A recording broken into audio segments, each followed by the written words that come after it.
മഹാലക്ഷ്മി സീരിയലിൻ്റെ ഇന്നത്തെ എപ്പിസോഡ് റിവ്യൂയിലേക്ക് എല്ലാവർക്കും സ്വാഗതം.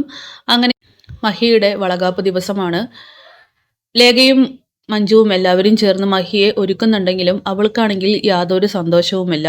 തൻ്റെ മനസ്സിലെ ആദി വീണ്ടും ലേഖയോട് മഹി പങ്കുവെക്കുന്നുണ്ട്. ഇനി അതൊന്നും ആലോചിച്ചിട്ട് കാര്യമില്ല. അറിയാലോ, കണ്ണേട്ടൻ നമ്മളെല്ലാവരെയും വെറുത്ത് കളയും.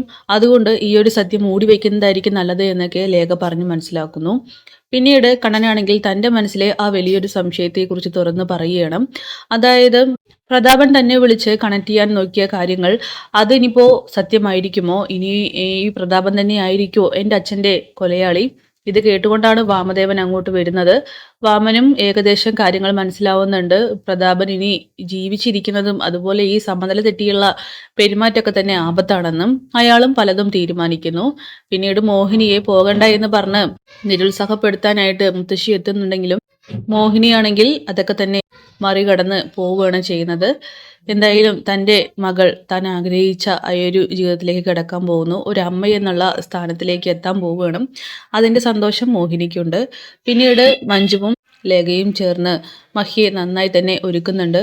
ഈ സമയം മഹിയുടെ മുഖത്ത് സന്തോഷം കാണാതെ ഇരിക്കുമ്പോൾ മഞ്ജു ലേഖയൊക്കെ ചോദിക്കുന്നുണ്ട്, ഏടത്തി ഇന്നത്തെ ദിവസം ഏടത്തി സന്തോഷിക്കണം, ഇത് ഏടത്തിയുടെ ദിവസമാണെന്നൊക്കെ പറഞ്ഞ് മഞ്ജു സമാധാനിപ്പിക്കുമ്പോൾ എനിക്ക് കുഴപ്പമൊന്നുമില്ല മഞ്ജു. അങ്ങനെ ലേഖയ്ക്കാണെങ്കിൽ കാര്യങ്ങൾ മനസ്സിലാവുന്നുണ്ട്. പക്ഷെ മഞ്ജുവിൻ്റെ മുന്നിൽ വെച്ചിട്ട് വീണ്ടും മഹാലക്ഷ്മിയോട് പറയാനായിട്ട് സാധിക്കില്ലല്ലോ. അങ്ങനെ ഒരുങ്ങി നിൽക്കുന്ന മഹിയുടെ അടുത്തേക്ക് അവളെ കാണാനായിട്ട് ആകാംക്ഷയോട് കൂടിയിട്ട് മോഹിനി എത്തുകയാണ്. താൻ ആഗ്രഹിച്ചതുപോലെ തന്നെ തൻ്റെ മകളെ കാണുമ്പോൾ ആ അമ്മയ്ക്കാണെങ്കിൽ സന്തോഷം അടക്കി പിടിക്കാനായിട്ട് കഴിയുന്നില്ല. മഹിയെ അടിതൊട്ട് മുടി വരെ നോക്കുന്നുണ്ട്. അണിഞ്ഞൊരുങ്ങി നിൽക്കുന്ന മഹി വയറോട് കൂടിയിട്ട് ഒരു കുഞ്ഞിനെ താലോലിക്കാനുള്ള തയ്യാറെടുപ്പിൽ നിൽക്കുന്ന തൻ്റെ മകൾ മോഹിനിയാണെങ്കിൽ സന്തോഷത്തോട് കൂടിയിട്ട് ഓടി വന്ന് കെട്ടിപ്പിടിക്കുന്നു.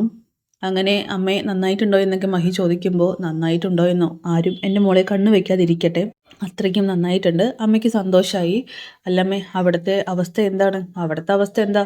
പിന്നെ നിൻ്റെ അച്ഛനുണ്ടല്ലോ, ആ പ്രതാപൻ, അയാൾ നിന്നെയും കൊണ്ട് അങ്ങോട്ട് ചെല്ലാനാ പറഞ്ഞിരിക്കുന്നത്. നീ അവിടെ വെച്ച് പ്രസവമൊക്കെ കഴിഞ്ഞ് പോയാൽ മതിയെന്നാ അയാളുടെ ഓർഡർ.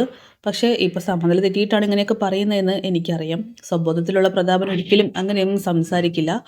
അങ്ങനെ ലേഖ പറയുന്നുണ്ട്, അതൊന്നും വേണ്ട അമ്മേ, എന്തുകൊണ്ടും അതൊക്കെ റിസ്ക് ഉള്ള കാര്യമാണ്. 7 മാസമായില്ലേ, ഇനി കുറച്ച് മാസങ്ങൾ കൂടിയല്ലേ ഉള്ളൂ.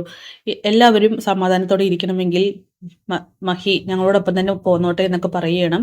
അത് പിന്നെ അങ്ങനെ തന്നെ മോളെ, ഞാൻ എന്തായാലും കൊണ്ടുപോകാനായിട്ട് തീരുമാനിച്ചിട്ടില്ല.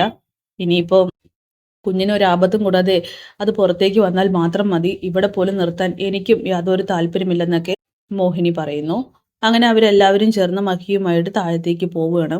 മഹിയെ കാണുമ്പോൾ തന്നെ എല്ലാവർക്കും സന്തോഷമാകുന്നുണ്ടെങ്കിലും 3 പേർക്ക് മുഖം വല്ലാതെയാവുകയാണ് ചെയ്യുന്നത്. മറ്റാരുമല്ല, നമ്മുടെ കരുണയും ഉണ്ണിയും ദുർഗയും. അവരാണെങ്കിലും മുഖം വീർപ്പിച്ച് അങ്ങനെ നിൽക്കുന്നു. അത് മനസ്സിലാക്കുന്ന മഞ്ജുവും ലേഖയും എങ്ങനെയുണ്ട് കണ്ണേട്ടാ, മഹി അടിപൊളിയായിട്ടല്ലേ എന്നൊക്കെ ചോദിച്ച് കരുണയുടെ മുഖത്തേക്ക് നോക്കുകയാണ്. അവളാണെങ്കിൽ അസൂയോട് കൂടിയിട്ടാണ് മഹിയെ നോക്കുന്നത്. അങ്ങനെ അത് പിന്നെ പറയാനുണ്ടോ, എൻ്റെ ഭാര്യ എപ്പോഴും സുന്ദരിയല്ലേ എന്ന് പറഞ്ഞുകൊണ്ട് മഹി അടുത്തേക്ക് വിളിക്കുകയാണ്. എന്നിട്ട് ഒന്ന് കുനിയാനായിട്ട് പറയുന്നുണ്ട്. അങ്ങനെ മഹിയുടെ നെറ്റിയിൽ തന്നെ കണ്ണനാണെങ്കിൽ എല്ലാവരുടെ മുന്നിൽ വെച്ചും ഉമ്മ കൊടുക്കുകയാണ്. സന്തോഷത്തോടു കൂടിയിട്ട് മഹിയാണെങ്കിൽ ആ ഒരു സ്നേഹം സ്വീകരിക്കുന്നുണ്ടെങ്കിലും അവളുടെ മനസ്സിൽ അപ്പോഴൊക്കെ തന്നെ തൻ്റെ പ്രിയതമനെ ചതിക്കുകയാണല്ലോ എന്നുള്ള ചിന്ത വന്നുകൊണ്ടിരിക്കുകയാണ്.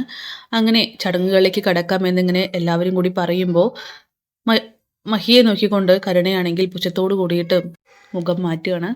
പിന്നീട് പൂമാലയൊക്കെ അണിയിച്ച് കണ്ണനാണെങ്കിൽ മഹിയെ ആ ഒരു വളകാപ്പിൻ്റെ ചെയറിലിരുത്തുന്നുണ്ട്. എല്ലാവരും ചേർന്ന് അവൾക്ക് സ്വീറ്റ്സും മറ്റൊക്കെ തന്നെ കൊടുക്കുന്നു. പിന്നീട് വാമദേവനാണെങ്കിൽ ഇരു